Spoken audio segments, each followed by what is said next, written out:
Vamos a ver el tema que ellos quieran. Pónganse de acuerdo qué tema y me dicen. El sábado. Listo. Vamos a tocar el sábado y el domingo. Un aplauso para los demás. Ajá. No es que no escuché. Vamos a darle chance, uno de los dos. Uno de los dos habla de la iglesia y uno de los dos habla del sábado. No me van a hablar los dos. Uno escoge. Usted se presentó. Y usted se presentó. Ahora va a presentar su iglesia.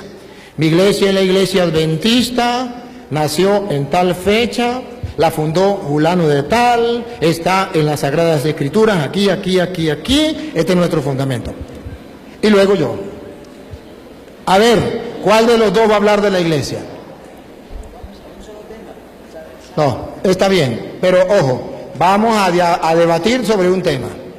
Pero el de la iglesia no lo vamos a debatir. De la iglesia vamos a presentar la iglesia. La iglesia no la vamos a debatir, vamos a presentarla. Porque usted me dice, ¿cómo le creo yo si usted no es la iglesia de Jesucristo? Yo tengo que saber cuál es la iglesia de Jesucristo. Porque si no es la iglesia de Jesucristo, ¿cómo le voy a estar creyendo lo que usted enseñe? Ahora, si usted me comprueba a mí que usted es la iglesia de Jesucristo, yo le creo. Así de fácil. Pero si no es la iglesia de Jesucristo, no estoy interesado en creerle. Porque yo quiero estar en la iglesia de Jesucristo, porque yo soy cristiano. Jesucristo es el Señor. ¿Escucharon la homilía de esta mañana, verdad? Jesucristo es el Señor. Si Él es el Señor, hay que hacer lo que Él manda, lo que Él diga. Entonces aquí se trata de ver qué dijo Jesucristo. Hermano querido, uno de los dos, ¿cuál de los dos va a escoger el tema de la iglesia para presentarla? ¿Usted? Voy a hablar con usted. Las cámaras están filmando y el mundo entero lo está siguiendo. Usted tiene que demostrarle al mundo entero que la iglesia adventista del séptimo día fue fundada por Jesucristo. Si no fue fundada por Jesucristo, tiene que decir quién la fundó y cuándo. Lo único es que si usted dice que fue fundada por Jesucristo, usted tiene que mostrarme en el año 100, o en el año 200, o en el año 300, en el año 1000, dónde estaba esa iglesia, cómo se llamó un pastor de su iglesia, para que haya constancia. Porque yo puedo decir, la iglesia mía es la de Jesucristo, y la fundé ayer. Entonces, ¿cómo me tengo constancia? Tiene que haber constancia. Y tiene que mostrarle al mundo que esa iglesia es de Jesucristo, que la fundó Jesucristo. Y yo entonces también voy a hacer lo mismo. Voy a decir que la iglesia de Jesucristo es esta, por esto y por esto. Y así nos vamos a entender. Si usted no lo hace, nadie le va a decir nada porque no lo vamos a debatir. Pero va a quedar registrado para el mundo entero que usted no dijo nada. Puede ser que usted dé vuelta y hable de una cosa, hable de otra, menos de la iglesia. Es el tiempo suyo y usted hace lo que usted quiera con su tiempo. Usted puede hablarnos aquí de la reencarnación, por decir un ejemplo. Usted puede hablarnos aquí de cómo es lo extraterrestre. Usted tiene su tiempo y habla de lo que usted quiere. Pero el público está evaluando si usted habló de la iglesia. Y si usted mostró que su iglesia es la de Jesucristo. Eso es lo que va a evaluar la gente. Si usted no lo hace, la gente suma, resta y le da la puntuación. Y el problema es que si usted no lo hace, yo sí lo voy a hacer. Entonces la gente va a quedar clara. Ese es el problema. Lo repito, no va a hablar de otra cosa, va a hablar de la iglesia con fundamentos bíblicos. Y si habla de otro tema que no sea el de la iglesia, eso es problema suyo. Pero usted y los demás nos daremos cuenta que evadió la pregunta, se fue por otro lado, dijo muchas cosas, pero no dijo lo que queríamos. ¿Cuál es el fundamento de la iglesia? Vamos a dar ese fundamento, esa presentación de la iglesia, vamos a darle media hora o 40 minutos. No, el Señor dijo que podía ser como vigilia, que él tenía tiempo. Vamos a darle 40 minutos a una hora, usted escoge. 40 minutos a una hora, no nos pasemos ni nos bajemos. Si usted quiere bajarse, se baja, pero no se pasa. ¿Le parece una hora o 40 minutos? Si usted quiere menos, usted lo hace menos, pero ponemos una hora, 40 minutos. En 40 minutos él va a poner lo de la iglesia. Si él lleva 5 minutos o 10 minutos y considera, escúcheme, hermano, si usted lleva 10 minutos o 15 minutos y usted considera que ya dio la presentación de su iglesia, simplemente puede decir hasta aquí y se sienta y listo. Y yo agarro y doy la presentación de mi iglesia. Y entonces no hay ningún problema. Lo que no puede es pasarse de 40 minutos. Eso sí. Bien, ¿se llama cómo que se llama usted? Démosle la bienvenida a nuestro hermano Javier Rueda, adventista del séptimo día. Bienvenido. No, él va a trabajar con este micrófono. Si usted quiere leer, usted lee. Si no, aquí hay un lector, o si no, pone a leer a su compañero o su compañero como usted quiera. El tiempo, los árbitros, por favor. Los árbitros. A ver, ponga uno que tenga cronograma para que nos ayude allí. Las muchachitas les avisan a los árbitros. Venga para acá y se siente aquí con los árbitros para que usted le muestre a los árbitros el... Niña, cuando comience el hermano a hablar, usted pone a trabajar. Y cuando lleve 40 minutos, le falten 5 minutos para los 40, usted le dice a los árbitros para que los árbitros le avisen. Ustedes le avisan a él cuando falten 5 minutos, ¿le parece? Bueno, comenzamos pues.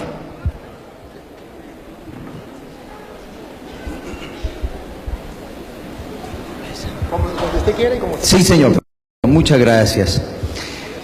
Bien apreciados, un gusto, ya lo habíamos dicho. ¿Por qué nos llamamos adventistas del séptimo día? Adventistas viene una palabra de advenimiento. Creemos en la segunda venida de nuestro Señor Jesucristo.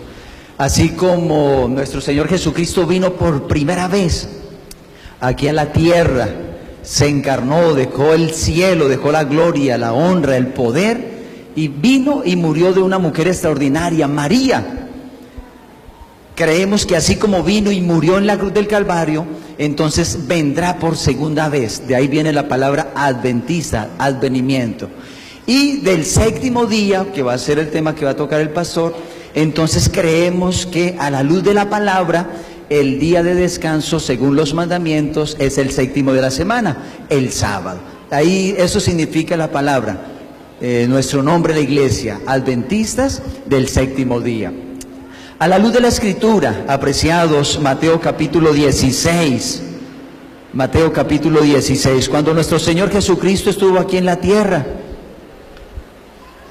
entonces su misión, antes de tocar el capítulo 16, su misión, Mateo habla que Él vino a hacer 3 grandes cosas, 3 grandes misiones, y Jesús recorría toda Galilea, todos los pueblos, sanando, enseñando y predicando el Evangelio. Jesucristo enfocó su misión, su tarea en esas 3 grandes cosas, en esas 3 grandes misiones: sanar, predicar y enseñar. La iglesia adventista del séptimo día, siguiendo el ejemplo de nuestro Señor Jesucristo, le damos énfasis a esos 3 aspectos. La enseñanza. La iglesia adventista es una de las iglesias a nivel mundial que tiene más escuelas y colegios y aún universidades. Creemos que la enseñanza, creemos que la educación es fundamental hoy en la sociedad. Es muy importante educar a nuestros hijos, educar a los jóvenes y por supuesto educar a los adultos. La enseñanza. La segunda tarea que Jesús enseñó o Jesús practicó cuando estuvo aquí en la tierra fue la de sanar. Más que predicar, uno revisa los evangelios y va a encontrar que más que predicar, que más que hablar del evangelio, Jesús realizó su ministerio en la sanidad. La iglesia adventista del séptimo día le da mucha importancia, le da mucho valor a la parte de la sanidad. Entonces se han fundado hospitales, se han fundado puestos de salud. Trata la iglesia de cumplir esa misión en todo el mundo, sanando a las personas. Creemos que Dios hoy aún obra en la tierra y que está realizando su tarea. Y la tercera grande misión que Jesús realizó, entonces no solo enseñaba, no solo sanaba, sino que predicaba. Y la iglesia adventista cumple esa tarea en todo el mundo. La iglesia adventista del séptimo día hace presencia en más de 209 o 11 países del mundo, de los 230 y algo países que reconoce las Naciones Unidas. La iglesia adventista hace, entonces la iglesia adventista es una iglesia mundial. La iglesia adventista somos católicos porque es una iglesia universal. ¿Está bien? Por eso nos creemos que nosotros somos también católicos. Creemos porque somos una iglesia universal, no solo una iglesia aquí de Cúcuta, no solo una iglesia aquí de Colombia, de Sudamérica, sino es una iglesia mundial. Cuando Jesús mencionó allí en Mateo capítulo 16, vamos a leer a partir del versículo 17, por favor.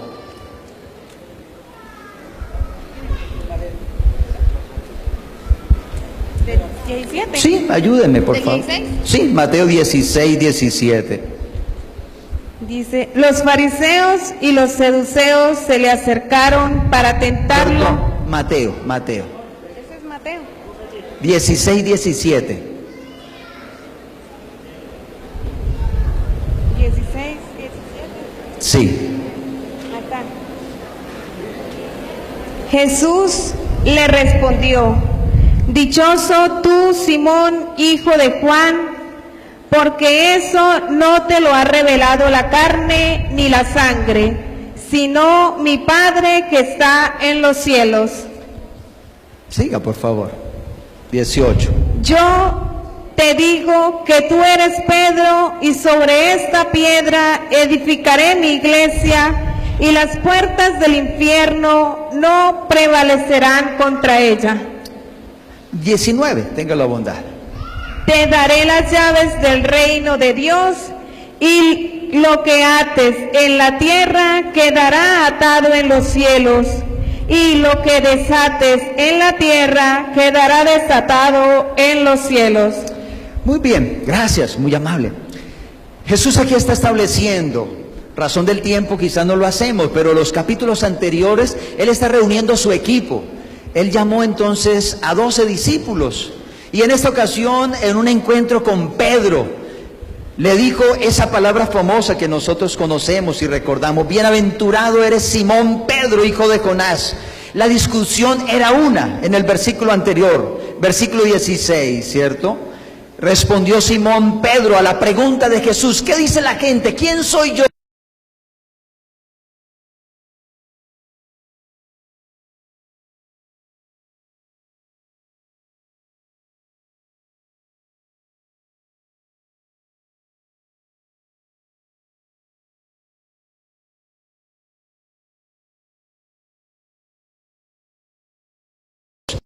Usted revisará cómo inicia Mateo su evangelio. Genealogía de Jesucristo, hijo de Abraham, hijo, ¿cierto?, de David.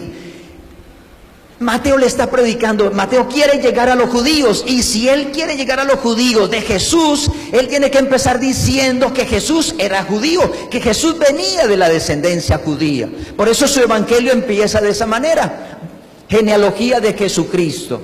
Y luego entonces que une su equipo y frente a la pregunta: ¿quién dice la gente? ¿Quién soy yo? Porque tristemente el evangelio igual dice: a los suyos vino y los suyos no lo conocieron. Ahora entonces Pedro viene y le responde: tú eres el Cristo.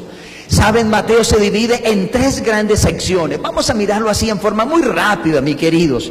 La primera sección, por favor, Mateo capítulo 4.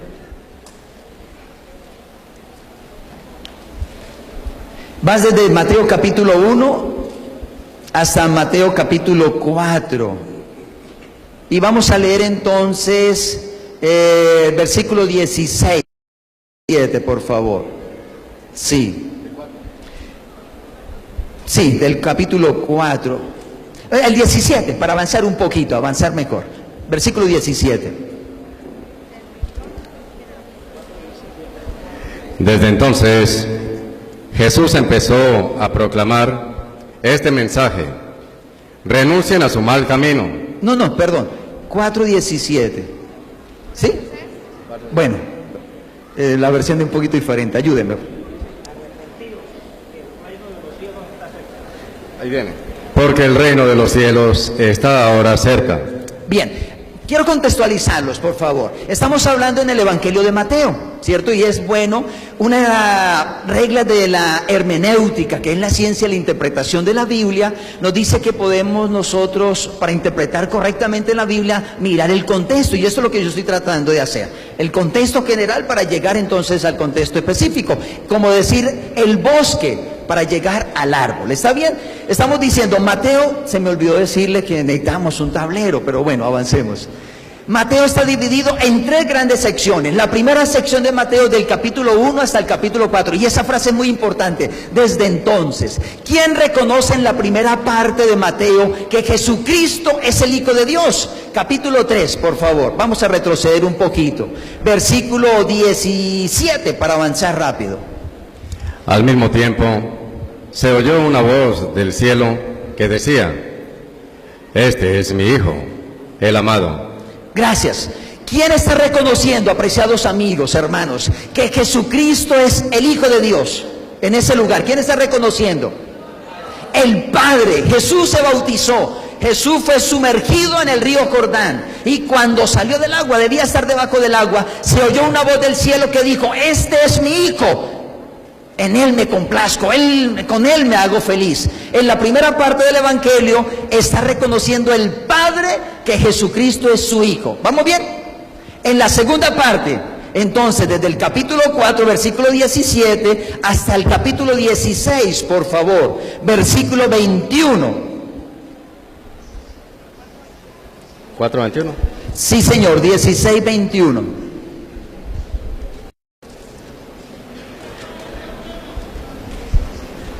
Perdón, pastor. 4 del 16 al 21. No, estoy diciendo, la segunda parte del Evangelio es desde el capítulo 4, versículo 17, hasta el 16, 21. Entonces vamos a leer solo la primera parte, 21, 16, 21, por favor.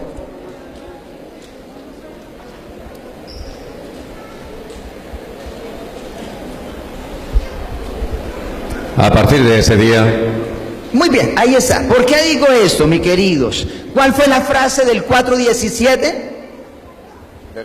Desde entonces, a partir de aquel tiempo. ¿Cuál es la frase del 16:21? Desde entonces, desde aquel tiempo, es decir, la misma frase. No por casualidad Mateo está dividiendo. En esta segunda parte, ¿quién reconoce que Jesús es el Hijo de Dios? Ahora retrocedamos un poquito a la página 16:16, por favor. Pedro contestó: Tú eres el Mesías, el Hijo del Dios vivo. Muy bien, ¿quién reconoce ahí que Jesucristo es el Hijo de Dios? Pedro. ¿Quién era Pedro? ¿De qué nación era Pedro? Judía, Pedro era judío. Y la tercera y la última parte, mi querido, va del 16, 21 en adelante hasta el 28, si mal no recuerdo, de Mateo. Pero ¿quién reconoce en la segunda parte, mi queridos, que Jesús es el Hijo de Dios? 27, 54, por favor.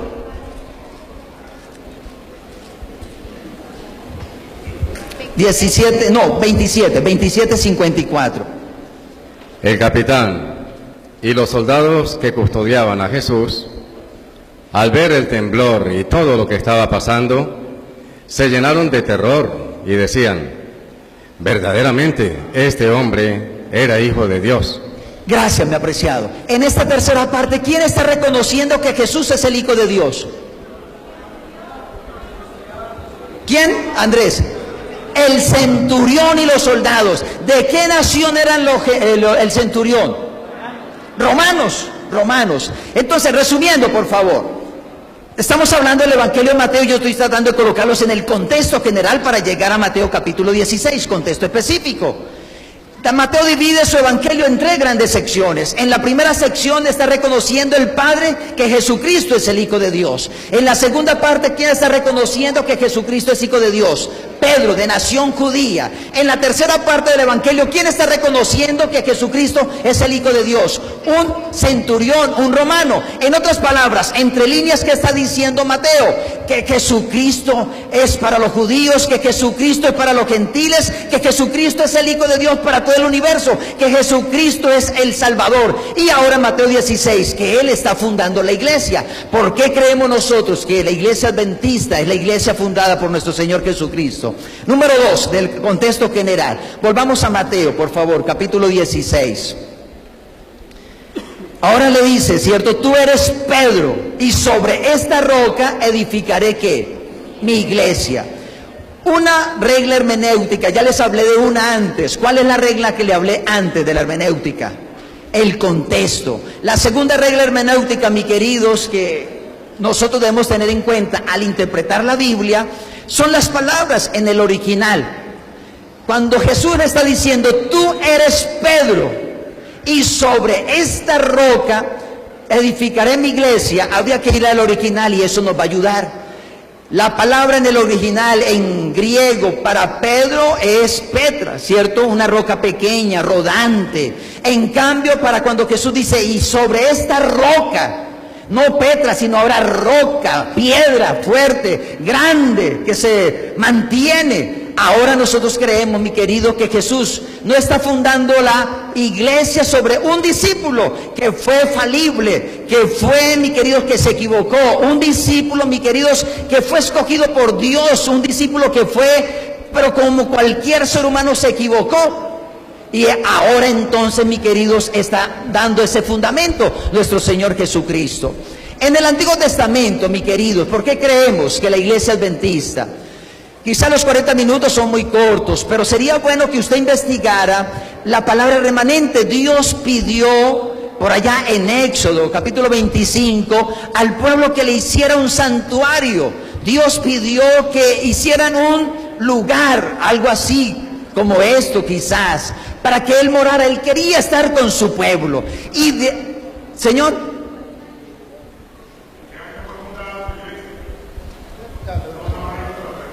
pero un momentico, la pregunta no hay pregunta. Él está exponiendo y nosotros escuchamos y punto.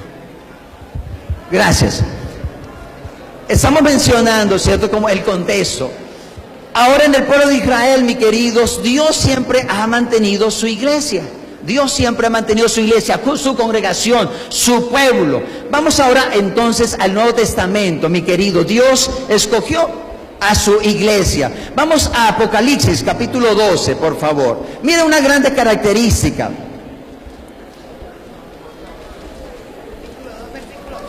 Apocalipsis capítulo 12. Sí, aquí vamos a encontrar en el contexto, mis queridos, una guerra cósmica entre el bien y el mal. Apocalipsis capítulo 12. Vamos a versículo 1, por favor. Apareció en el cielo una señal grandiosa, una mujer vestida del sol, con la luna bajo sus pies y una corona de 12 estrellas sobre su cabeza. Gracias. Ahí tenemos un momento. En el contexto apocalíptico, en el lenguaje simbólico de Apocalipsis, ¿quién representa una mujer? Una iglesia. Efesios capítulo 5, no lo vamos a leer, yo quiero aprovechar el tiempo, pero Efesios capítulo 5, Jesús está comparando, por inspiración le está dando a Pablo, y Pablo fue el que escribió Efesios, le está diciendo, así como el hombre ame a su mujer, también Cristo amó a su iglesia. Entonces ahora en Apocalipsis capítulo 12, Juan, que fue el autor de el Apocalipsis, está diciendo, yo vi en visión que apareció una mujer vestida de sol. Creemos, mis queridos, en la Biblia, ¿quién es símbolo el sol? El Señor Jesucristo, ¿cierto? Es símbolo, el sol es símbolo de nuestro Señor Jesucristo. El fundamento de la iglesia, ¿por qué nosotros creemos que la iglesia? Una mujer entonces vestida de sol y la luna debajo de sus pies y sobre su cabeza una corona de 12 estrellas. El fundamento, mis queridos, tanto del Antiguo como el Nuevo Testamento. Creemos que la iglesia verdadera, nosotros creemos como adventistas del séptimo día, que la iglesia verdadera no puede creer solo en el Nuevo Testamento o en el Antiguo Testamento. Se basa en toda la palabra. Ahí está entonces el Señor Jesucristo, el sol, la luna y las estrellas, el Antiguo Testamento, el Nuevo Testamento. ¿Y qué sucedió? Versículo 2, por favor. Está embarazada y grita de dolor porque le ha llegado la hora de dar a luz. 3. Apareció también otra señal, un enorme dragón rojo con 7 cabezas y 10 cuernos, y en las cabezas 7 coronas. Con su cola barre la tercera parte de las estrellas del cielo, precipitándolas sobre la tierra. Gracias, muy amable. Mis queridos, resumamos, por favor, van conmigo. Entonces, ¿qué vio Juan en Apocalipsis? Una mujer vestida del sol con la luna, ¿cierto? Y las estrellas. Estamos haciendo el fundamento. Y ahora, ¿quién apareció además de esa mujer vestida de sol? Un dragón. Un dragón. Dice allí. ¿Quién es ese dragón? La Biblia es tan hermosa, mis queridos, que ella misma se interpreta sola. No necesitamos, y esto es otro principio de hermenéutica. Hemos hablado de 3 principios de hermenéutica. El principio de hermenéutica me dice que yo debo interpretar la Biblia, no con mi razonamiento, no con lo que yo tenga un concepto preconcebido, sino debo basar mi explicación con la palabra, y es lo que hemos estado tratando de hacer. ¿Quién es ese dragón? Versículo 9, por favor. El dragón grande, la antigua serpiente, conocida como el demonio o Satanás, fue expulsado. El seductor del mundo entero fue arrojado a la tierra y sus ángeles con él. Oí entonces una fuerte voz en el cielo que decía: por fin ha llegado la salvación, el poder y el reinado de nuestro Dios y la soberanía de su ungido. Está bien, gracias. ¿Quién es entonces el dragón? El que se apareció frente a esa mujer. Satanás. ¿Quién ha estado interesado en destruir la iglesia? ¿Quién ha estado interesado, mis queridos, en acabar la iglesia? No es otro que Satanás. ¿Sobre qué está fundada la iglesia? Si Satanás tiene tanto odio con esa iglesia, si Satanás quiere destruir esa iglesia, ¿qué característica tiene la iglesia? Estoy diciendo, nosotros creemos que la iglesia fue fundada en nuestro Señor Jesucristo. Mateo capítulo 16, ya lo mencionamos. Una piedra roca fuerte, no Pedro, es una roca rodante. Ahora está Satanás interesado en destruir a esa iglesia. ¿Qué característica tiene esa iglesia? ¿Por qué Satanás quiere destruirla? Versículo 17, por favor. Entonces, el dragón se enfureció contra la mujer y se fue a hacer la guerra al resto de sus hijos, es decir, a los que observan los mandamientos de Dios y guardan las declaraciones de Jesús, y se quedó a orillas del mar. Muy bien, gracias. ¿Qué dice la Biblia? La Biblia es muy clara. El dragón tiene entonces rabia, tiene ira con una iglesia. ¿Cuál iglesia? La que guarda los mandamientos de Dios y tiene la fe del Señor Jesucristo. Sería interesante, mis queridos, bueno, uno de esos mandamientos lo vamos a hablar ahora, pero la iglesia que el Señor Jesucristo fundó, la iglesia que el Señor, cierto, estableció cuando estuvo aquí en la tierra, ahora Juan en Apocalipsis está diciendo es una iglesia que procura por la gracia de Dios guardar los mandamientos, observar los mandamientos, establecer esos mandamientos, no para salvarnos, eso debe ser claro, mi querido. Como adventistas del séptimo día, creemos que no nos salvamos por guardar los mandamientos. Encontramos en la Biblia que la salvación es única y exclusivamente por fe. Pero cuando usted y yo amamos al Señor Jesucristo, el que estableció la iglesia, Él nos va a capacitar para obedecer sus mandamientos. No para salvarnos, eso quede claro, apreciados amigos, sino porque ya somos ¿qué? Sino porque ya somos salvos. Estableció la iglesia. Tristemente, ¿qué sucedió con esa iglesia? Dios estableció la iglesia con el pueblo de Israel, ¿cierto? Ya estoy diciendo, un remanente. No hay tiempo para mirar ese contexto del remanente, pero usted observaría, mis queridos, el pueblo de Israel. Repasen conmigo, por favor, un poco la historia del pueblo de Israel para conocer un poco de la iglesia. El pueblo de Israel nació a partir quizás de Abraham. Dios llamó a Abraham y entonces de ahí empezó la raza, ahí nació el pueblo de Abraham, el pueblo de la fe. Luego, tristemente, mis queridos, el plan que Dios tenía con ese pueblo se resquebrajó. Ellos no fueron fieles, Dios no pudo llevarlos a Canaán. Y entonces por desobediencia fueron ¿a dónde? A Egipto. Antes de Egipto llegó José. Recordemos un momento, lo vendió a sus hermanos, llegó a Egipto. Y de allí Egipto permaneció 400 años. Y Dios llamó a un instrumento, Moisés, para que sacara a su pueblo. Y ahora pasó por el Mar Rojo, pasó por el desierto 40 años. Estoy recordando, para luego hacer el paralelo con la iglesia que Dios estableció. No pierdan la idea.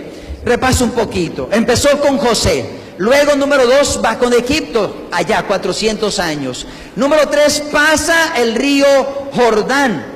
Número 4, mis queridos, entonces está en el desierto. Y ahí en el desierto Dios hace un pacto con ese pueblo, con esa iglesia. Vamos a volver otra vez a Mateo, mis queridos. Mateo capítulo 1. Bien, gracias. Tenemos que contabilizar el tiempo para poder avanzar y tocar el punto que deseamos, que queremos. Insisto un poquito, esto es muy importante, mi querido. Vamos a hacer el paralelo. Dios estableció allá en el Antiguo Testamento su pueblo, su iglesia. ¿Van conmigo? ¿Cómo nació su iglesia en el Antiguo Testamento? Con un pueblo, con Abraham, ¿cierto? Dios allá desde el Edén estableció a Adán y a Eva, pero estoy hablando del pueblo como organización. Ahora ese pueblo no cumple el plan de Dios, va a Egipto, pasan 400 años esclavos, salen, número 3, pasan por el Mar Rojo, número 4, llegan al desierto, y van a ver ustedes el paralelo tan importante y valioso que ahora Mateo hace de la iglesia del Señor Jesucristo. Mateo capítulo 1, por favor. Mateo capítulo 1. No, déjenme me ubico un poco. Versículo 19, tenga la bondad. 1:19. Traten en su mente, por favor, de hacer ese paralelo. ¿Está bien? De hacer el paralelo. Su esposo José pensó despedirla, pero como era un hombre bueno, quiso actuar discretamente para no difamarla. Listo, hasta ahí está bien.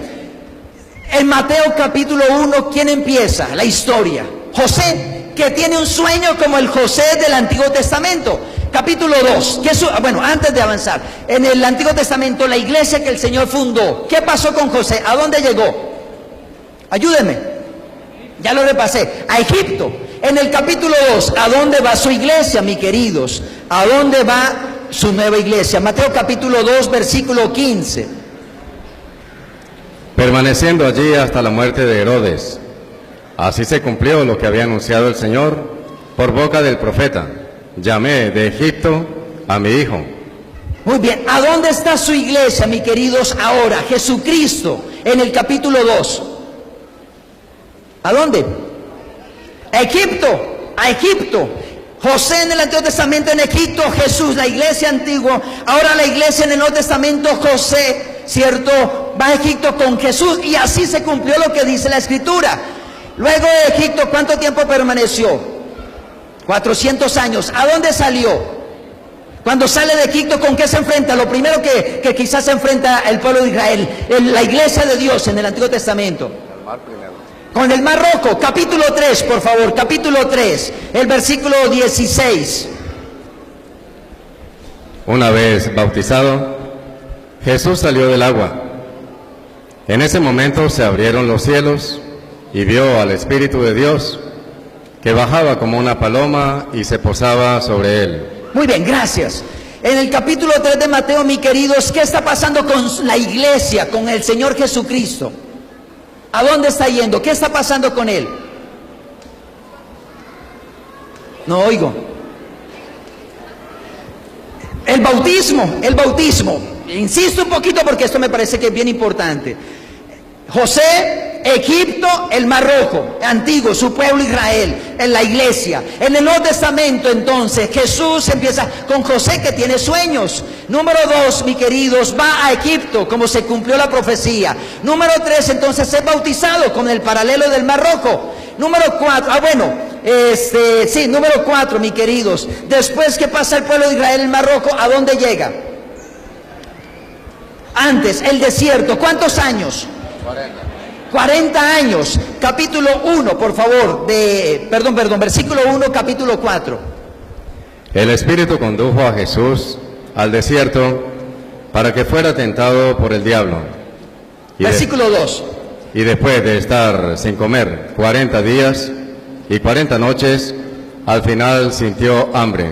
Muy bien. ¿Cuánto tiempo estuvo Jesús en el desierto? 40 días. ¿Cuánto estuvo el pueblo de Israel en el desierto? 40 años, mi querido. ¿Están viendo el paralelo? Jesús está cumpliendo, mi queridos, lo que el pueblo de Israel, su remanente, no cumplió. Y allá yo quiero llegar. Ahora, mi querido, después en el desierto el pueblo de Israel, ¿qué Dios le da? En el desierto, algo muy famoso, algo que conocemos. ¿Qué le da Dios al pueblo de Israel? Su pueblo. Los 10 mandamientos en un monte. Éxodo capítulo 19. Ahora vamos a Mateo capítulo 5, por favor. Mateo capítulo 5, por favor. 1. Jesús, al ver toda aquella muchedumbre, subió al monte. Se sentó y sus discípulos se reunieron a su alrededor. Entonces comenzó a hablar y les enseñaba diciendo: felices los que tienen el Espíritu. Gracias. En el capítulo 5 entonces encontramos a Jesús, ¿dónde? En un monte, y enseña las bienaventuranzas. Sería interesante, pero claro, no quiero desviarme del tema. ¿Qué estoy diciendo, mis queridos amigos? En el Antiguo Testamento Dios estableció un pueblo y ya vivimos la trayectoria. Ahora en el Nuevo Testamento, ¿quién está cumpliendo eso que tristemente el pueblo de Israel no cumplió? El Señor Jesucristo. Toda la historia que el pueblo de Israel pasó en el Antiguo Testamento, ahora Jesús la está viviendo en el Nuevo Testamento. Por eso llegamos ahora a Mateo capítulo 16. Él es la iglesia, mis queridos. Él fundó la iglesia. Él es el que tiene el fundamento y nosotros creemos. Y una de las características de la iglesia remanente, una de las características de la iglesia, mis queridos, que fue fundada por Dios, ya dijimos, es observar los 10 mandamientos. Por eso el enemigo está tan, enfocado, interesado en destruir la iglesia que guarda los mandamientos de ¿quién? Los mandamientos de Dios. Ese es el ministerio. Creemos como adventistas, mi querido, insisto un poco, no nos salvamos por guardar el sábado, no nos salvamos por guardar la ley. Creemos que el único que nos salva, como así era en el Antiguo Testamento, la salvación era única y exclusivamente ¿por qué? Por fe. Igual en el Nuevo Testamento era única y exclusivamente por fe. Ahora, mis queridos, ese texto, ya no hay judío, ya no hay griego. No sé si me ayudan, por favor. Se está terminando el tiempo, nos quedan 9 minutos. 9 minutos. Tengo que correr un poquito. Ese texto, ayúdenme. Dice, no hay judío, no hay griego. Gálatas 3:28. Gracias. Mis queridos, ahora ya el pueblo de Israel no se constituye el pueblo de Dios. Tristemente ellos no cumplieron la expectativa de Dios. Ahora Dios está diciendo, ya no hay judío, ya no hay griego, ya no hay libre, ya no hay esclavo. Ahora el pueblo de Dios. Es interesante, pero no nos da el tiempo. Usted revisa los ejemplos de Mateo, de cómo aceptan a Jesucristo la iglesia, y van a encontrar que no los judíos, en la primera capítulo los 4 son mujeres paganas, mujeres pecadoras. Luego los magos tampoco eran judíos, eran gentiles, venían del oriente, y ellos están abriendo su corazón a Jesús. Entonces, mi querido, Jesucristo, creemos nosotros como iglesia adventista, fundó la iglesia. ¿Cómo nosotros creemos que somos? Porque seguimos el ejemplo de nuestro Señor Jesucristo. Ejemplo os he dado para que como yo he hecho, vosotros también ¿qué? vosotros también hagáis. Procuramos, por la gracia de Dios, como lo dije al principio, cumplir esas tres tareas: sanar, enseñar y predicar el Evangelio donde quiera estemos. Como adventistas no creemos, que eso quede en su mente, por favor. Como adventistas no creemos que somos los únicos que nos vamos a salvar. Creemos en la palabra que dice: yo tengo ovejas en otro redil, las cuales me conviene llamar. Creemos como adventistas que Dios tiene fieles en todas las iglesias, mi querido. Como adventistas creemos que Dios tiene personas fieles que aman a Dios en forma sincera, en verdad, en espíritu, en la iglesia católica, en la iglesia pentecostal, en cualquier iglesia. Creemos como adventistas que tiene Dios fieles. Pero creemos también como adventistas, al final de la historia de este planeta Tierra, así como Satanás está interesado en destruir esa iglesia que guarda los mandamientos, Apocalipsis capítulo 18 dice que el pueblo fiel, el pueblo que ama a Dios, debe salir, pero eso lo hace Dios en un momento. Eso lo hace Dios, mi querido, a través de la obra del Espíritu Santo en el corazón de cada uno. Y cada uno entonces debe aceptar o rechazar esa invitación, como Noé, cuando predicó durante 120 años. Nunca antes había llovido. La tierra se regaba era con un vapor. Y ahora predicando Noé, ¿cómo así que va a haber un diluvio? ¿Cómo que va a llover? No conocían ellos que era llover, y hasta que se cumplió, y entonces vino el diluvio. Igual hoy, mi querido amigo, apreciado hermano, por la gracia de Dios y por el fundamento de la palabra, usted y yo debemos creer en la palabra. Debemos saber que Jesucristo repitió la historia del pueblo de Israel, pero que ya no hay un Israel, que ahora Dios está diciendo la invitación: judío, gentil, colombiano, americano, chino, cualquiera que sea. Y está esa linda oportunidad que usted y yo podamos pertenecer. Así como Dios salvó un remanente, como Dios en el Antiguo Testamento, en el arca, salvó a un pequeño grupo, igualmente, mis queridos, en el Nuevo Testamento Dios va a salvar un pequeño grupo, un remanente, las ovejas, ¿cierto?, que oyen la voz de Dios. Y hoy tenemos esa linda oportunidad de usted y yo aceptar a nuestro Señor Jesucristo como nuestro Salvador, y que Él es el fundamento de la iglesia.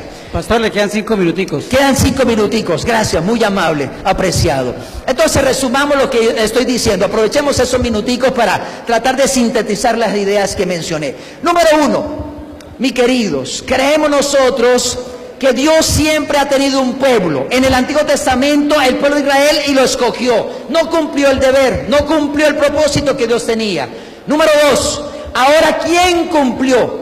¿Quién sí obedeció al pie de la letra? ¿Quién nos dio ejemplo? El Señor Jesucristo. Ya lo vimos en Mateo, toda la historia del pueblo de Israel resumida en la vida del Señor Jesucristo. Mateo capítulo 16 está diciendo: yo fundé esta iglesia, es la que guarda los mandamientos de Dios. A esa iglesia en la que Satanás le tiene ira, y como adventistas del séptimo día queremos, por la gracia de Dios, obedecer, cumplir esos mandamientos en la enseñanza, en la predicación y en la educación de la iglesia y del evangelio. ¿Está bien? Creo que de esa manera muy puntual, mis queridos, porque nosotros creemos que es la iglesia de Dios, no la única, pero sí, mi querido, la iglesia que el Señor estableció y por la cual vendrá a llevarnos para estar con Él un día en la patria celestial. Muchas gracias, Dios nos guarde y nos bendiga.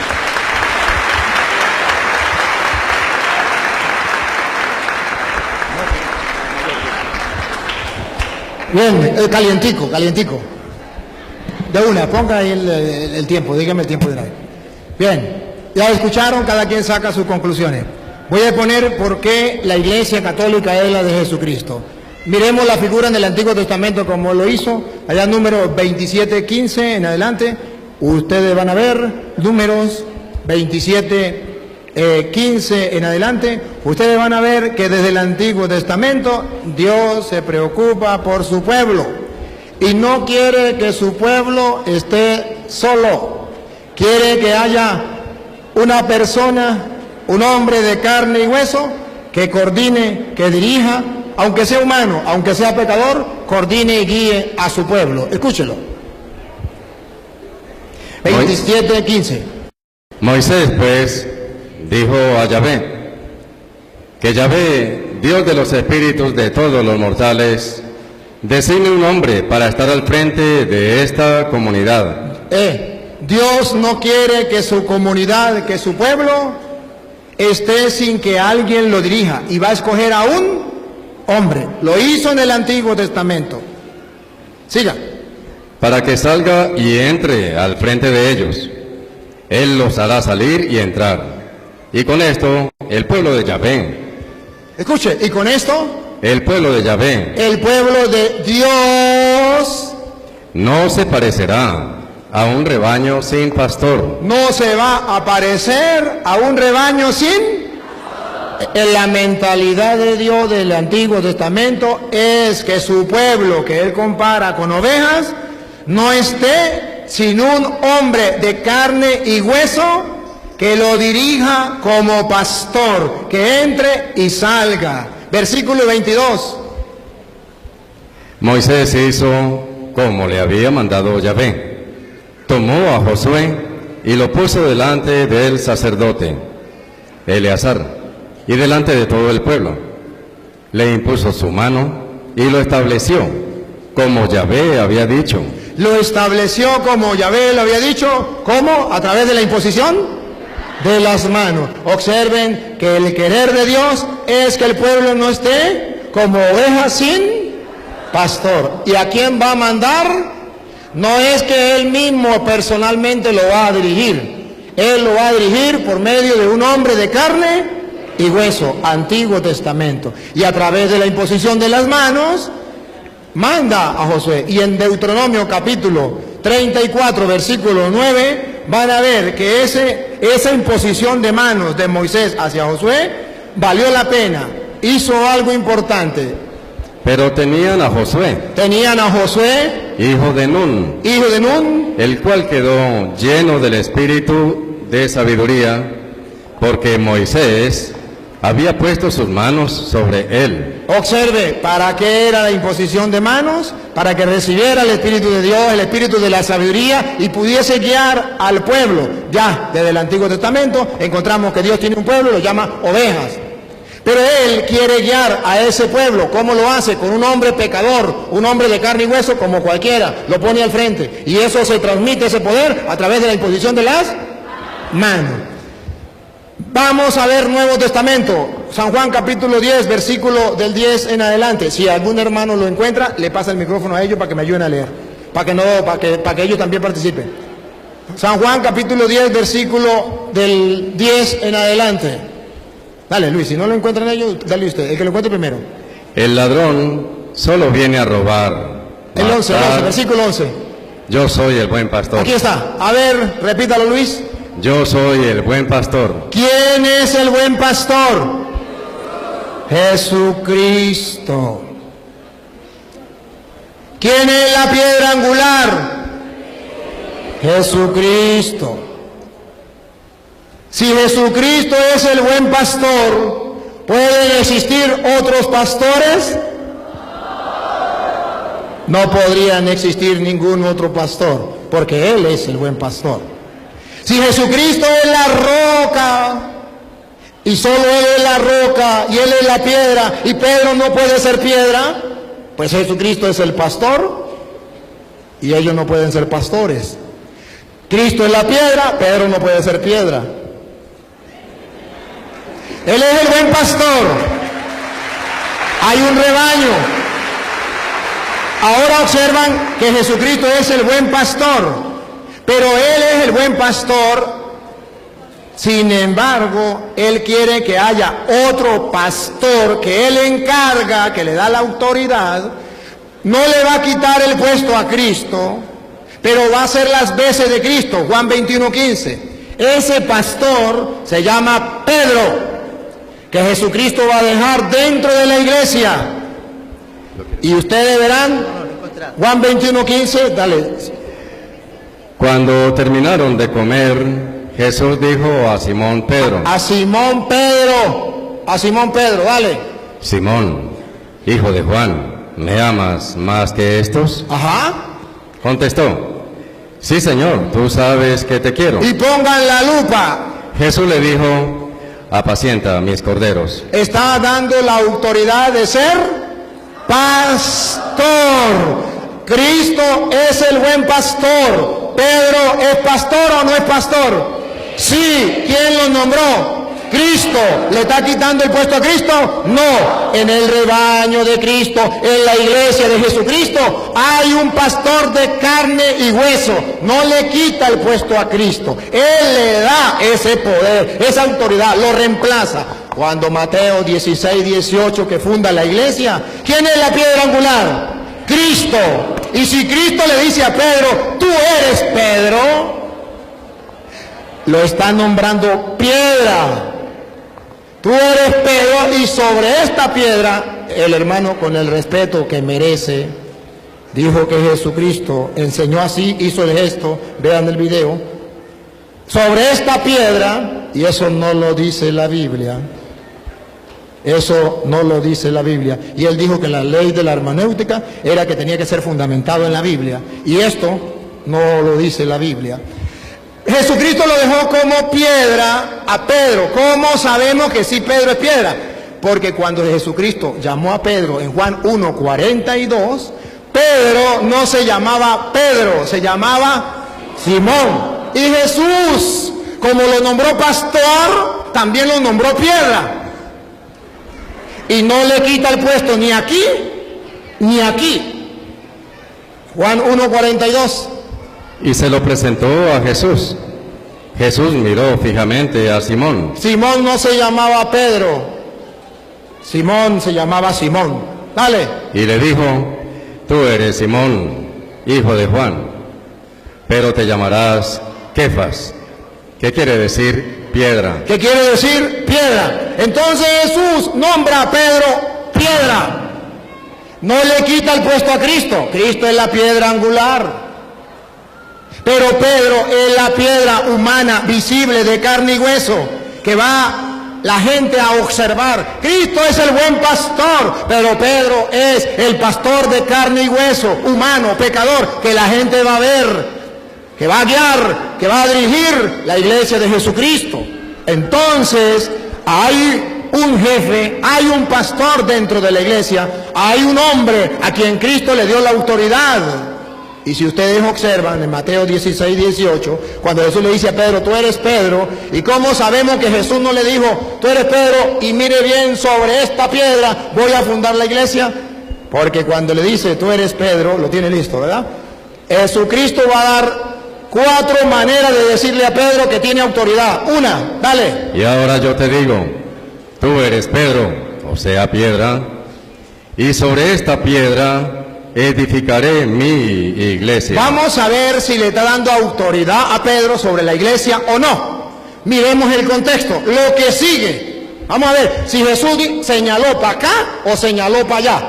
Vamos a ver. Los poderes de la muerte jamás la podrán vencer. La lupa, pongan la lupa para ver para dónde va la mano, si para allá o para acá. Yo te daré. ¿Para dónde está señalando? Te daré. No dice me daré. Te daré. Te daré las llaves del reino de los cielos. Eso es otra manera de decirle que es piedra de la iglesia, porque le está entregando las llaves, le está dando autoridad, lo está nombrando pastor. No dijo, yo me daré las llaves a mí, porque aquí el único que manda soy yo, y yo no tengo representante, yo no tengo pastor dentro de la iglesia, nadie tiene autoridad en mi iglesia sino solo yo. No, le digo, a ti. Se refiere a Pedro. Te doy las llaves. Otra manera de darle autoridad. Van 2. Otra. Lo que ates en la tierra. Lo que ates. No dijo lo que yo ate. Lo que tú ates. Hablando con el tú, no con el yo. Lo que tú ates, autoridad. Atar es autoridad. Le está dando, le trae. La autoridad que yo tengo, Pedro, te la doy a ti. No dice, me la quedo yo, te la doy a ti. Lo que ates quedará atado. Otra. Lo que ates en la tierra quedará atado en el cielo, y lo que desates en la tierra quedará desatado en el cielo. Si analizamos el contexto, podemos descubrir, se le respeta la opinión. Pero podemos descubrir que según la Biblia, sí, Jesucristo le dio autoridad a Pedro y lo puso con una autoridad grande, que lo que ate quedará atado, lo que desate quedará desatado, y tiene la llave del reino de los cielos. A eso nosotros lo llamamos pastor de la iglesia, jefe de la iglesia, porque le dijo: apacienta mis. Y el pueblo de Dios no puede andar como ovejas sin. Por eso en Hechos de los Apóstoles, capítulo 20, versículo 28, ya están los cristianos activos, y van a encontrar una iglesia, no 2, ni 3, ni 4, una, la que Cristo fundó. Hechos 20, 28. Una iglesia la van a encontrar ustedes con un guía, con un pastor, pero con una misión.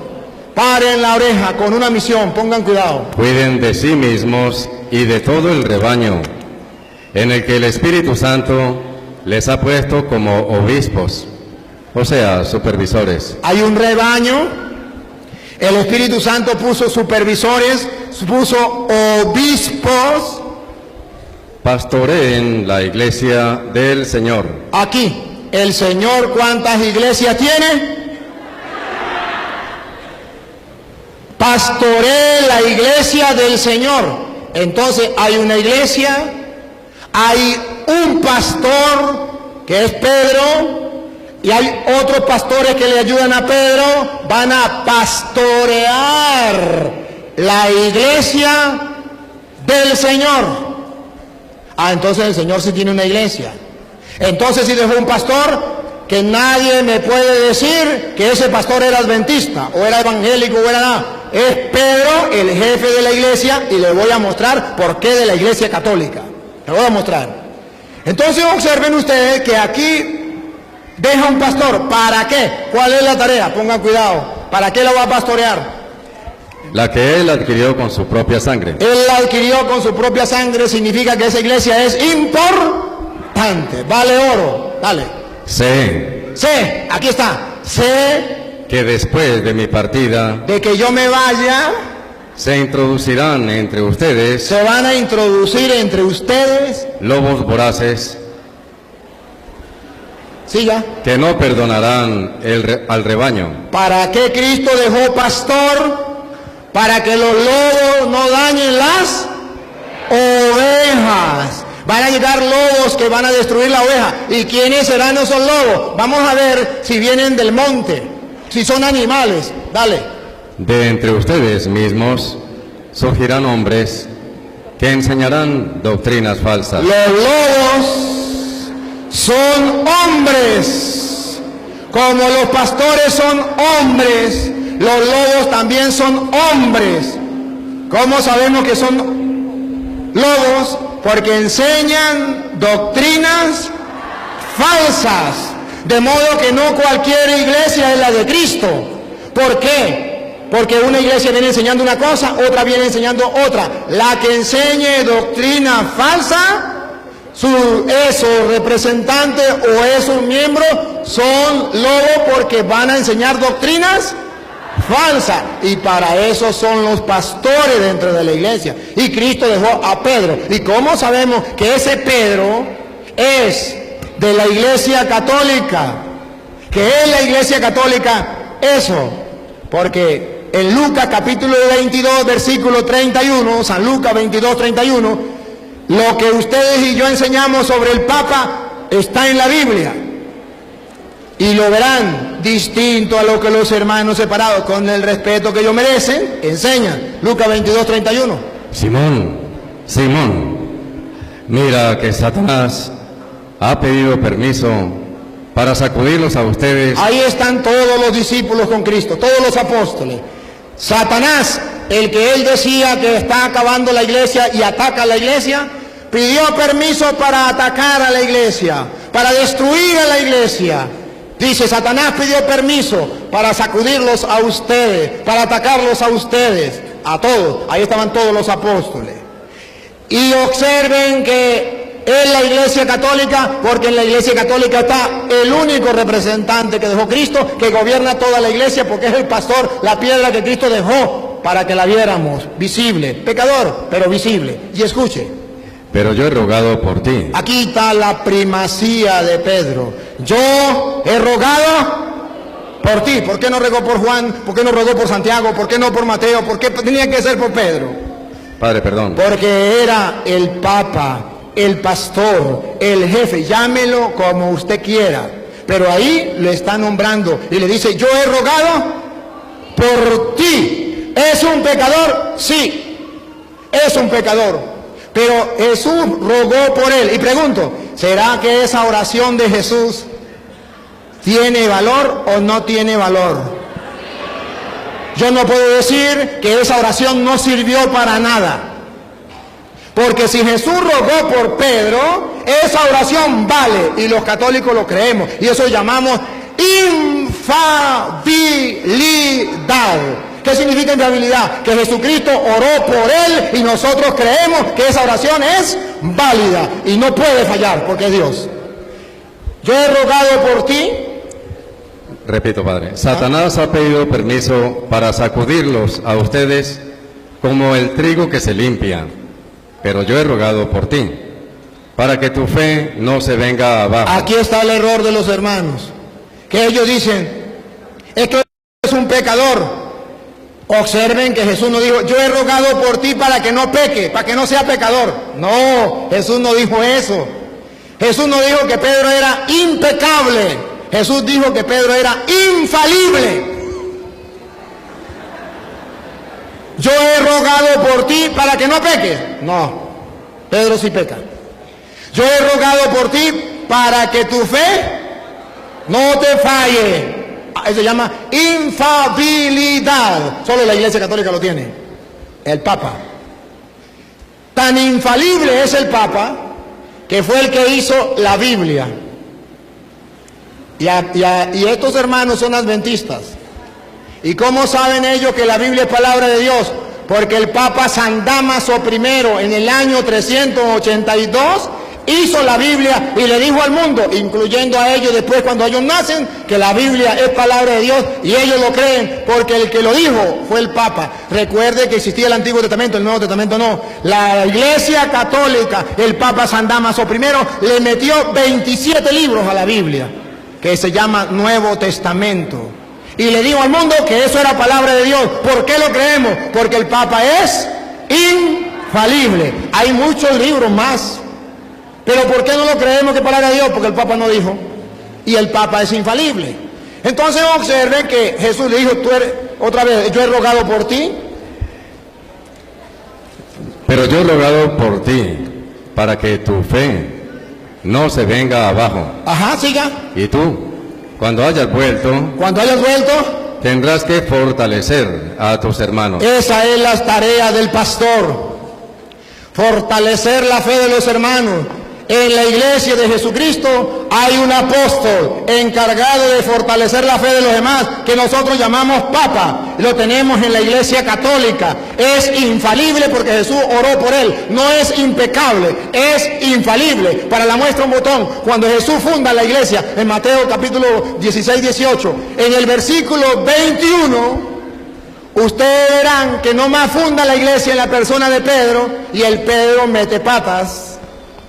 Peca de una vez, escúchelo. A partir de ese día, Jesucristo comenzó a manifestar a sus discípulos que Él debía ir a Jerusalén y que las autoridades judías, los sumos sacerdotes y los maestros de la ley lo iban a hacer sufrir mucho, que incluso debía ser ejecutado y que resucitaría al tercer día. Pedro lo llevó aparte. Pedro acaba de fundar la iglesia, le dio la llave, le dio lo que ate quedará atado, lo que desate quedará desatado. Y de una vez Pedro lo llevó aparte. Y se puso a reprenderlo. Se le subieron los humos arriba. Se puso a reprender al Señor. Dios no lo permita, Señor. Nunca te sucederán tales cosas. Siga. Pero Jesús se volvió y le dijo. Retírate, ponte detrás de mí, Satanás. ¿Quieres hacerme tropezar? El muérgano Pedro lo acaba de nombrar Papa y peca. Porque en la Biblia no dice que Pedro es impecable. Dice que es infalible. No podemos confundir una cosa con la otra. Pedro sí, pero ahora, cuando Pedro peca, vamos a ver si Jesús le dijo, pues ahora me entrega las llaves. Se la doy a los adventistas o a los evangélicos o a los mormones o a los testigos de Jehová. Vamos a ver si le digo, pues ahora lo que ate no quedará atado, lo que desate no quedará, lo elimino. No, Jesucristo no lo eliminó. Hasta el punto que ya va más adelante, Pedro llega a cumplir la misión que Jesús le dio de fortalecer a los hermanos, de ser el pastor dentro de la iglesia. Cuando viene el Espíritu Santo sobre la iglesia, Hechos de los Apóstoles capítulo 2, versículo 13, ustedes van a ver que los apóstoles comienzan a actuar por la acción del Espíritu, a ver quién es el jefe, a ver quién es el que manda, a ver quién es el pastor, a ver quién es el que lleva la rienda de la iglesia. La iglesia está reunida, viene el Espíritu Santo, Hechos 2:13, viene el Espíritu Santo, unos se burlan de ellos, pero pongan cuidado lo que pasó. Pero algunos se reían y decían, están borrachos. Entonces Pedro, con los 11 a su lado, con los 11 a su lado, ¿ve que lo respetaban? Con los 11 a su lado, se puso de pie, alzó la voz y se dirigió a ellos. Se lanzó el primer discurso. ¿Por qué no lo hizo Santiago? ¿Por qué no lo hizo Juan? ¿Por qué tenía que ser Pedro? Porque, el Señor le había dado la misión a Pedro. ¿Qué pasa antes de venir el Espíritu Santo cuando falta Judas? ¿Se acuerda que Judas se murió? Hechos 1:15. Judas muere, falta un apóstol. ¿Quién es el que va a nombrar otro apóstol como Moisés? Pedro. Escúchenlo, Hechos 1:15. Uno de aquellos días, Pedro tomó la palabra en medio de los discípulos. Había allí como 120 personas. Y les dijo, hermanos, era necesario que se cumpliera la Escritura, pues el Espíritu Santo había anunciado por boca de David lo que hizo Judas. Este hombre, que guió a los que prendieron a Jesús, era uno de nuestro grupo y había sido llamado a compartir. Y ustedes saben la historia. Ya Pedro nombra un nuevo apóstol, Matías. ¿Sí? Un nuevo apóstol. Lo agrega. ¿Por qué lo hace? El que podía hacerlo era Cristo. Cristo le dio las llaves. Cristo le dijo, lo que ate quedará atado. Usted es el pastor que tiene que guiar a las ovejas. ¿Y qué? ¿Y qué? Le dio la autoridad. Ahora, ¿cómo sabemos que esa iglesia es la iglesia de Jesucristo? Porque en esa iglesia que viene el Espíritu Santo el día de Pentecostés, está la Virgen María como persona importante. Viene en el capítulo 2, pero están en oración en el capítulo 1, versículo 13. Están unidos allí en oración. Escúchelo. Entraron en la ciudad y subieron a la habitación superior de la casa donde se alojaban. A ver quiénes estaban en la iglesia. ¿Quién estaba de primero? Allí estaban Pedro. Pedro en primer lugar, el Papa, el jefe. Juan. Ahí dan los nombres, pero ahora el versículo 14, pongan la lupa. ¿Quién estaba con la iglesia? Pedro en primer lugar, después, pero ¿quién estaba como ficha importante? Y vamos a tomar la foto. Todos ellos perseveraban juntos en la oración. Todos ellos perseveraban juntos en oración. En compañía de algunas mujeres. En compañía de algunas mujeres que no vamos a tomar molestia de nombrarlas.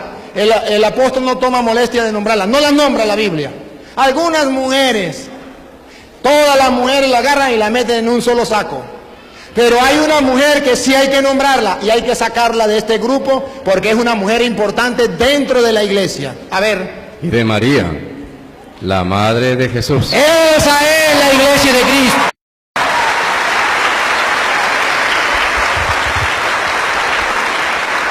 Dentro de la iglesia de Jesucristo, donde Pedro está en primer lugar, ahí está María, muy diferente de las demás mujeres. La sacaron del saco de las mujeres y ella es tan importante que dice, María, la madre del Señor. Entonces, la única iglesia que mantiene tiene a María tan importante dentro de la iglesia como la Madre del Señor, la Iglesia Católica. Ahora bien, me quedan 15 minutos. ¿Cómo sé yo más que la Iglesia Católica habla de Jesucristo? Con Biblia en mano. Hechos de los Apóstoles, capítulo 8, versículo 18.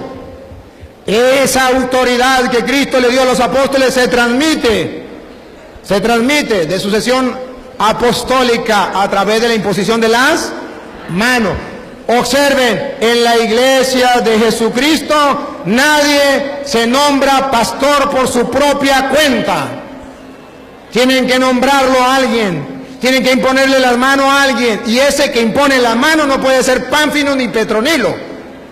Vamos a ver quién es el que tiene que imponer las manos para que reciba la sucesión apostólica. Al ver Simón que mediante la imposición de las manos de los apóstoles. Recuerda que Moisés le impuso las manos a Josué y recibió el espíritu de sabiduría para guiar al pueblo, para que no anduviese como oveja sin pastor.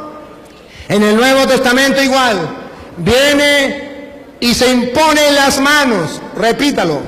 Al ver Simón que mediante la imposición de las manos de los apóstoles. Subrayen la palabra de los apóstoles. Esto significa que otra persona que no sea apóstol impone la mano, eso no es válido.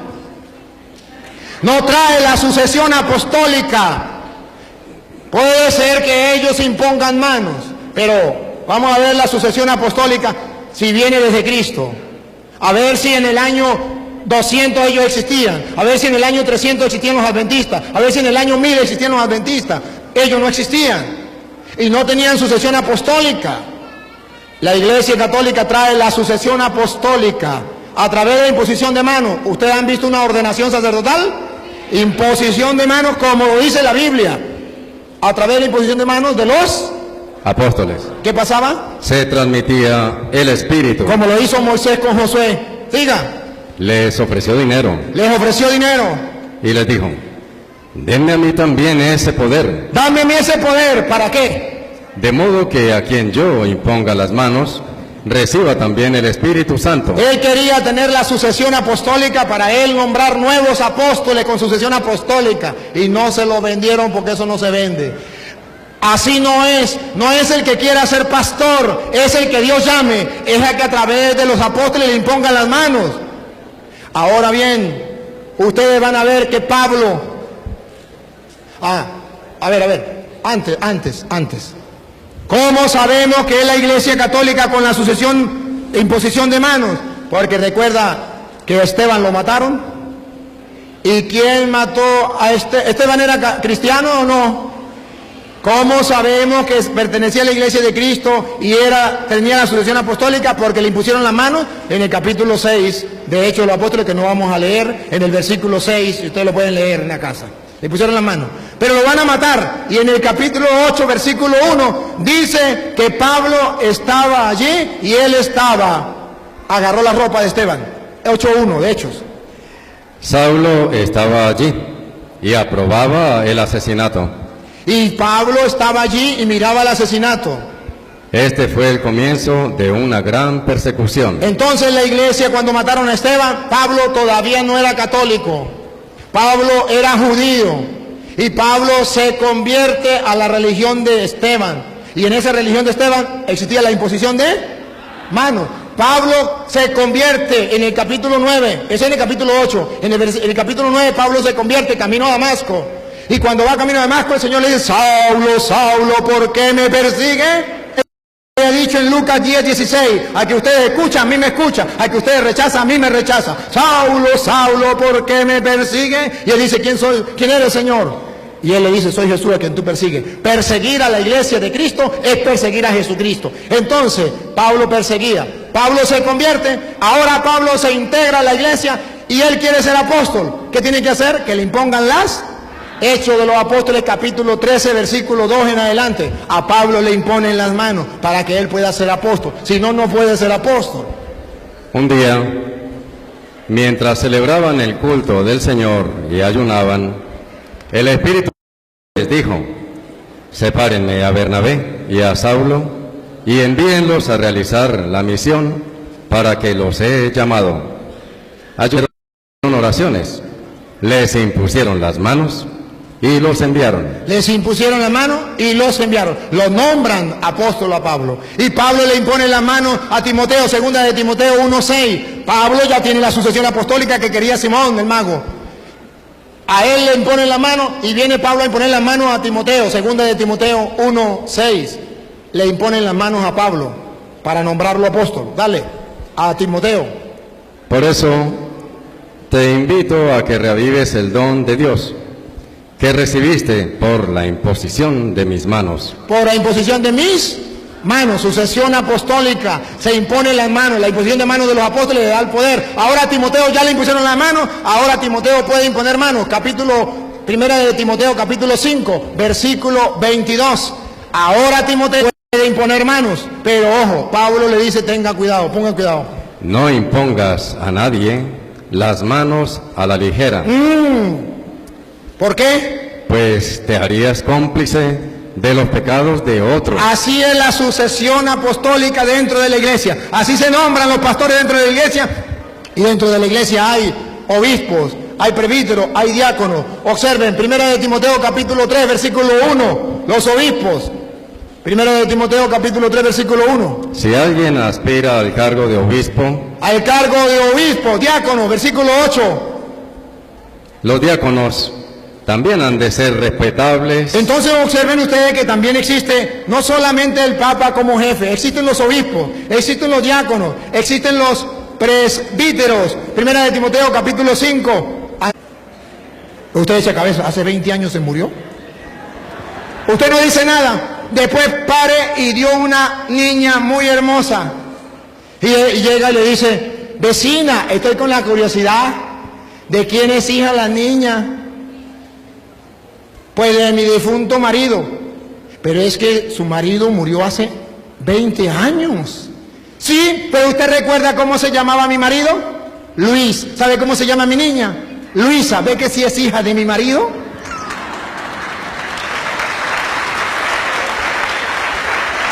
Usted puede ser que le crea. Yo no le creo. Si Jesucristo fundó la iglesia hace 2000 años, ¿por qué la iglesia adventista no tiene 2000 años? ¿Por qué no tiene templos? Pruebas. Que tenga 2000 años, que tenga 1000 años, que tenga 1500 años, que tenga 1900 años. ¿Por qué no tiene los restos de los apóstoles, las tumbas de los apóstoles? Si la tumba de los apóstoles lo tienen los cristianos. ¿Por qué no? ¿Por qué ellos no hicieron la Biblia? ¿Por qué tuvo que hacerla la iglesia católica? Entonces Jesucristo funda una iglesia. ¡Ojo! Y todo aquel que está en contra de la iglesia de Jesucristo, está en contra de Jesucristo. Dijo Pablo en 1 de Corintios capítulo 15 versículo 8. Él perseguía a la iglesia de Jesucristo sin darse cuenta. Y eso es un pecado. Porque el estar en contra de la iglesia de Jesucristo es un pecado. Escuche, 1 de Corintios capítulo 15 versículo 8.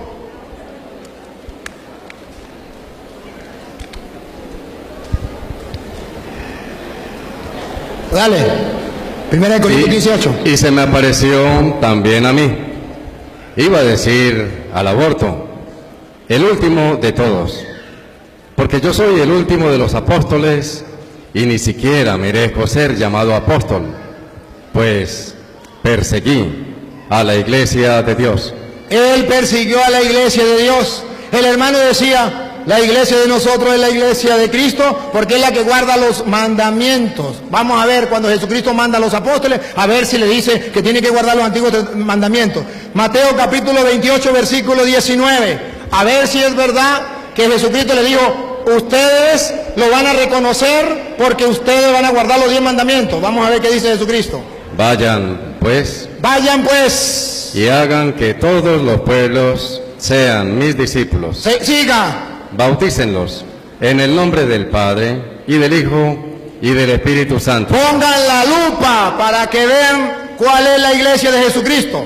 Y enséñenles. Enséñenle, vamos a ver si dicen los 10 mandamientos de la antigua alianza. Enséñenle. Y enséñenles a cumplir todo lo que yo les he encomendado a ustedes. Eso sí lo dice la Biblia. En ningún lado dice Jesucristo y tienen que cumplir los 10 mandamientos. Eso no lo dice Jesucristo. Mandó a cumplir lo que Él había mandado. Y si ustedes quieren ver algo mejor, Romanos capítulo 13, versículo 8, para que ustedes vean que Jesucristo, según los apóstoles, Romanos capítulo 13, versículo 8, esos mandamientos de la antigua alianza, ya ustedes van a ver que en el Nuevo Testamento, ¿qué pasa? Dale. No tengan deuda alguna con nadie. Otra vez, Luis. No tengan deuda alguna con nadie. No tengan deuda alguna con nadie. Fuera del amor mutuo Fuera del amor mutuo que se deben. que se debe. Pues el que ama a su prójimo Pues el que ama a su prójimo ya ha cumplido la ley. ha cumplido la ley. Escuche, Pues los mandamientos: no cometas adulterio, no cometerás adulterio del Antiguo Testamento, no mates, no mates, no robes, no robes, no tengas envidia, no tengas envidia, todo eso del Antiguo Testamento y todos los demás y de todos los demás. se resumen en estas palabras. Jesucristo lo resumió en esta palabra: Amarás a tu prójimo como a ti mismo. amarás a tu prójimo como a ti mismo, y lo da como mandamiento. Juan 13:34. Ya no digan, dijo Jesús, lo que yo les he enseñado, ya le doy un nuevo mandamiento. Todo lo del Antiguo Testamento lo voy a resumir en el amor al prójimo. Y escúchenlo: Les doy un mandamiento nuevo. le doy un mandamiento nuevo. Los otros quedaron atrás, el mío es nuevo. Ustedes van a hacer lo que yo les mande.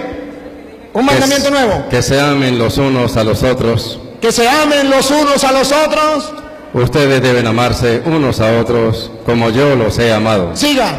En esto ¿Ya? reconocerán todos que son mis discípulos. En esto reconocerán todos que son, en que cumpla mi mandamiento: ámense los unos a los otros como yo les he amado. Les he presentado la Iglesia Católica.